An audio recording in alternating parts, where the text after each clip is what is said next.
Now, how y'all doing? Definitely a quick mess I want to get off my chest. And I really want to go over this movie I seen the other day called The Long Walk. I actually went to see it yesterday, and I was with the National Association for Black Journalists.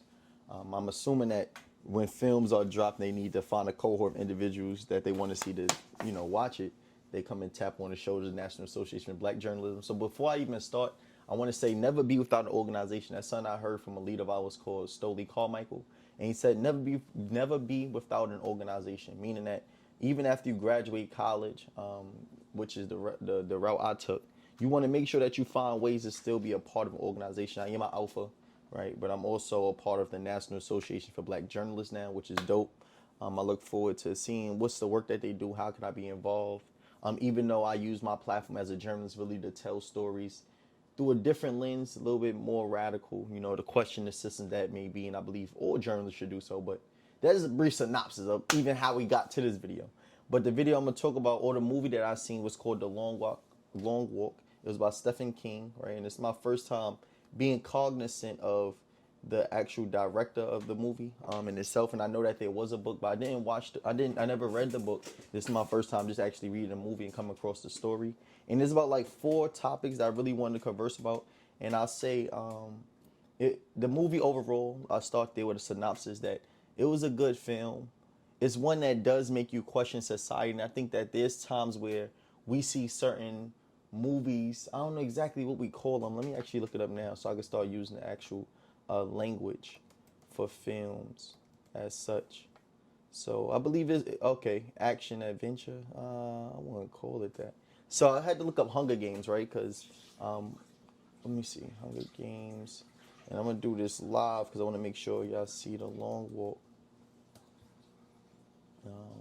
It's called horror sci-fi. Okay.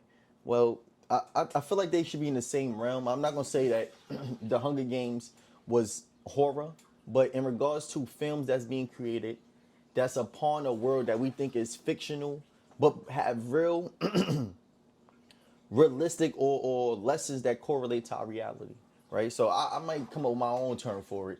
I'm going to call it fictional reality movies because it's fiction, but it's reality. Is lessons of reality embedded in these fictional stories, right? So The Long Walk for me, and being that it's my first time really seeing it, and yeah, it's about Stephen King, and it is a book written about it called The Long Walk. I didn't read it, but I watched the film, and it's 4 lessons I'm gonna talk about. The reason why I went is because we was invited. They extended the ticket. And I was like, let's figure it out. So, the 4 lessons, right? The first one I start with the illusion of choice. It was said in the film, and you will see when they first start, that when they was speaking, one of the characters, I'm forgetting his exact name, but he was like, yo, it's an illusion to think that we had a choice. Actually, he's one of the main characters. Let me make sure I want to be able to quote each character so I'm not misleading y'all. Not Pete. Hank was my main Long Walk characters in film. Call them the Caste. Raymond. I'll call them Ray. So at the beginning of the film, you see this.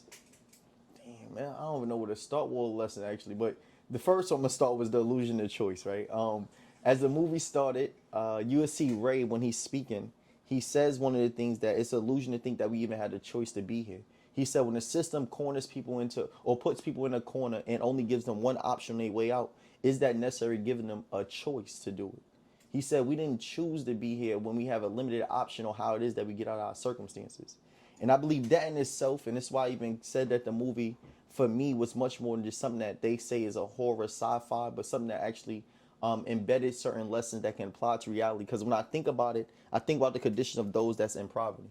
And it's like, do you actually say that those that are in systemic poverty put in a position where they actually have a choice, right? I even think about when we talk about the young black men and we say, oh, we need to change actions. We try to get them to, let's put down our guns and learn how to come together. I often say that it's hard to get a young man to change his actions while keeping him in the same environment that he needs those actions in order to survive in.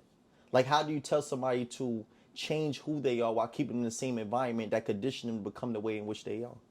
Right? And that's what it made me think about. So that was one of the first lessons. And they start off the film off the door straight into it. Like, they start off, the young men, they about to go walk. Usually they walk you into a story and then you get to the walk. Now I went straight to it. And I believe that's one of the first things that came to my mind is this illusion of choice. And it's something that I never really thought about until I got into college. And this film made me think about that class in itself was, do we have choice? Right? And is it an illusion to think that you have agency over your decisions under a capitalist system? Right? Because I think another big part of this film was it was critiquing a certain structure. And what I would say was critiquing was capitalism, a system that commoditizes everything to the extent to where there's some people that have access to the resources, and we have this illusion that we all should be striving towards obtaining a certain amount of money as the tool for liberation. And it's like those that have money are doing good things, so we all need to aspire to get the money. Yet, no matter how many millionaires have been made throughout our course of history, we've never seen it be this this chain where those that made money, you've seen the alleviation of poverty, right? So it comes to us to have to question this capitalist structure. And I believe that's one of the hidden messages in the film. If you're looking at it through the lens that I'm looking at, is that the film makes us not just question, do we have an illusion of choice, but do we have, is it an illusion that we have agency over our choices under a capitalist system when the system in the ways have been conditioned or structured in a way to create poverty, right? So poverty is constructed. For it is ways for us to alleviate poverty and to not continue to commoditize natural resources. And I remember having this conversation. I seen a video where someone was saying, it was a woman. It was like, I went and I remember this conversation. I saw a video and it was like, we asked the Chinese man, Chinese woman asked, it was different women of different ethnicities sitting at a table.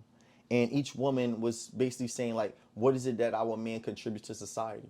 And it's like, ask the Chinese man said like nail salons.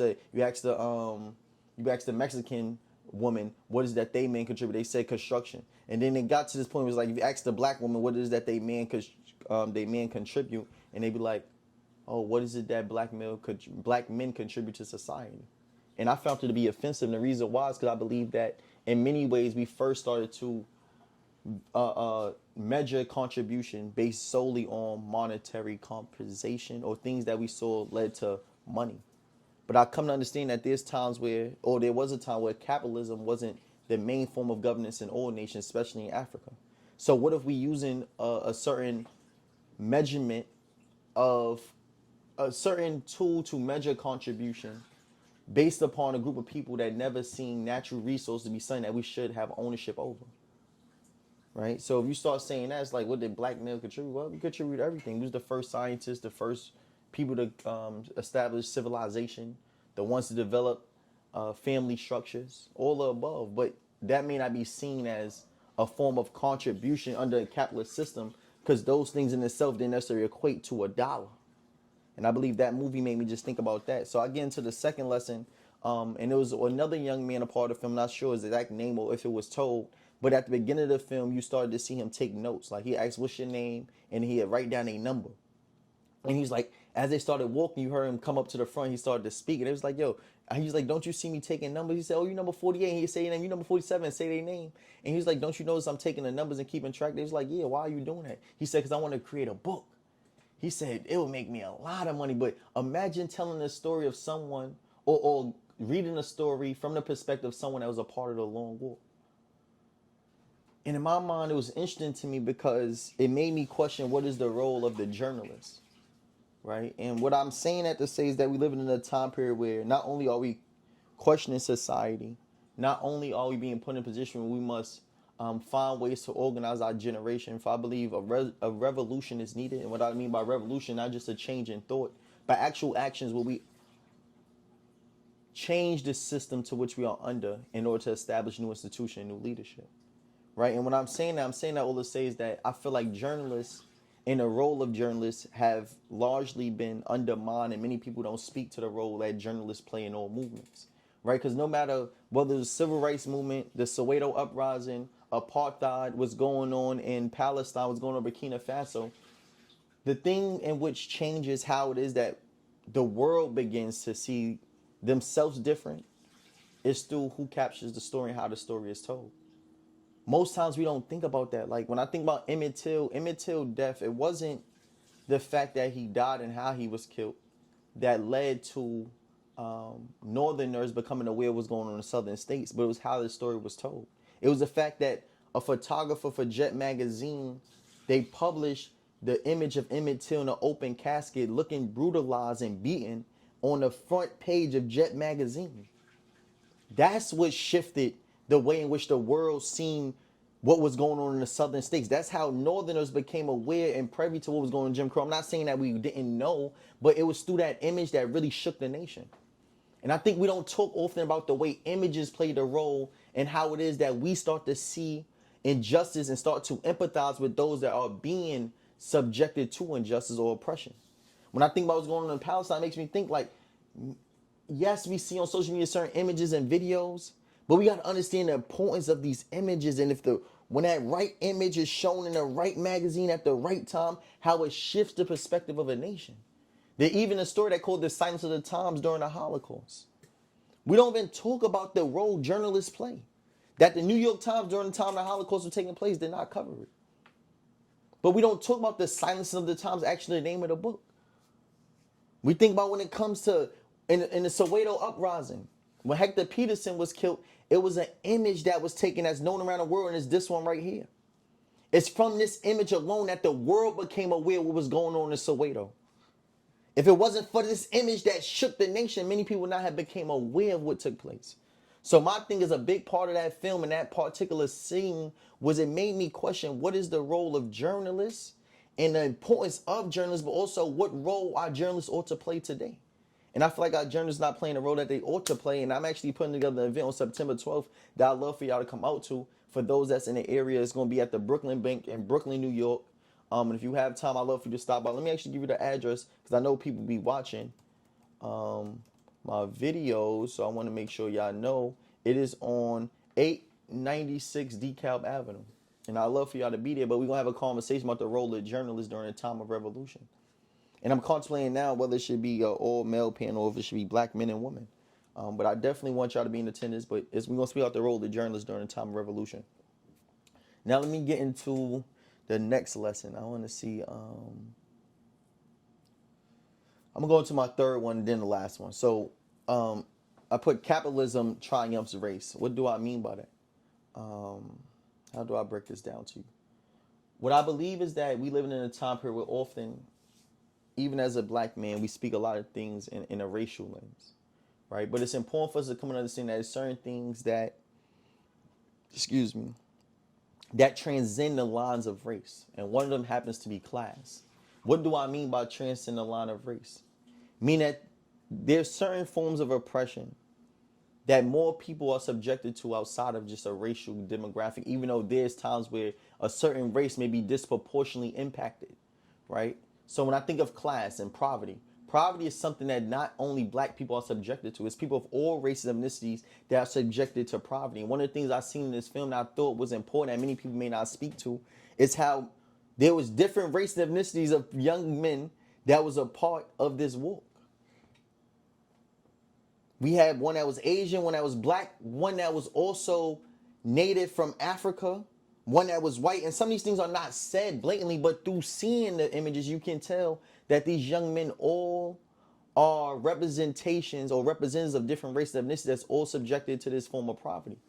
And then when we start to understand that there's a class oppression, we start to understand that we as black people have allies that's all victims to the same system of oppression. The best way for me to use a term that I learned through another movie called Origin made by Ava DuVernay is the word caste system. Meaning there's certain people that's victims to a certain caste. Meaning that no matter our race or ethnicity, there's certain forms of oppression that we all understand and are victims to because of the caste experience. And I thought that was important. I feel like many people may not talk about how you see different people or different young men that represent different races and ethnicities all a part of this war.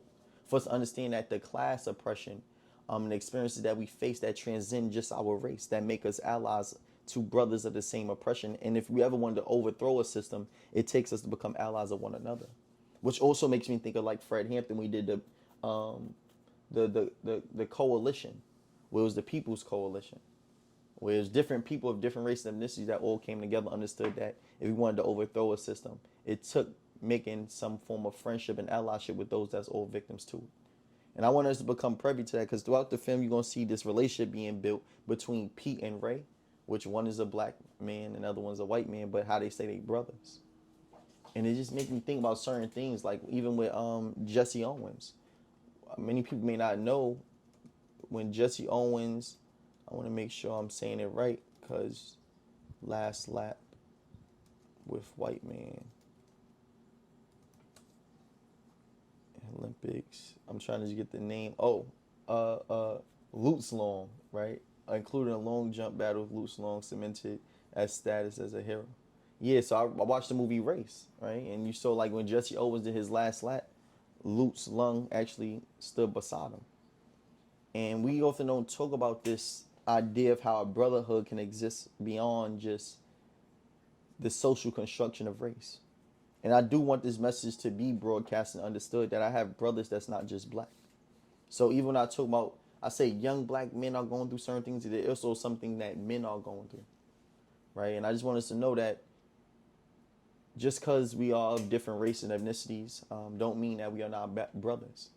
And I want us to know that there comes a time where us as a generation must start to build this form of allyship with those that may be outside of our race and ethnicity or culture or religion, and know that we still are brothers. And I think that's an important thing that often is overlooked and overshadowed, because we understand, or the system understands, that when a group of oppressed people begin to understand that they have much more in common than they have that are different, the system is at threat. And then I say the last one is, this is a big one, how the movie ended. They say that I heard after we watched the film, there was a talkback, meaning that they had actual psychologists come and speak to some of the emotions that we may have undergone throughout the film. And I thought it was important. I actually should have stayed to have a conversation, but I actually wound up leaving. But the way the film ended was Pete won the long walk. Sorry, spoiler alert. And at the end, he wound up shooting the major for Ray, right? And there's a story being told. I'm not going to get too much into it because I want to spoil the movie in itself. But it made me think about a quote I heard from Shirley Chisholm that says, when morality comes up against profit, seldom does morality wins. And what does that mean?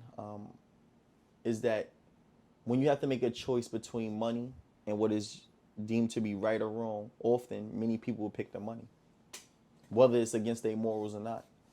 And I thought it was important because even after Pete lost, they didn't speak too much about if he received the money or not. But throughout the walk, he kept talking about how we should pick peace and love. And Ray was saying, I want to put an end to this system. And he was like, I will kill a major when I win. I'm going to ask for a combine and I'm going to shoot the major. And Pete was like, I want you to pick love.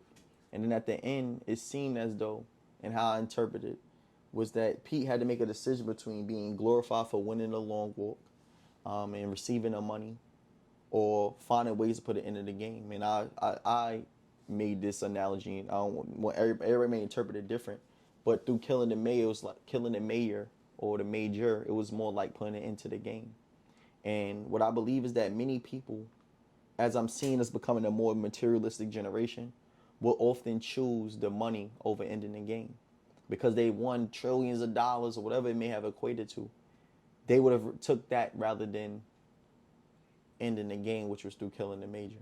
And what I want us to know is that we all living under a system where we do have an illusion of choice. We are seeing more people start making decisions that equate to the dollar, no matter what you have to do to get the money. It's no longer what do you influence our generation to do, but long as you're an influencer. We no longer asking how you go about getting money or educating people on the importance of how you go about obtaining the money. We just talking a lot about what to do when you get the money. And when you live in a society as such, there's a lot of things, a lot of morals, a lot of principles that's being lost.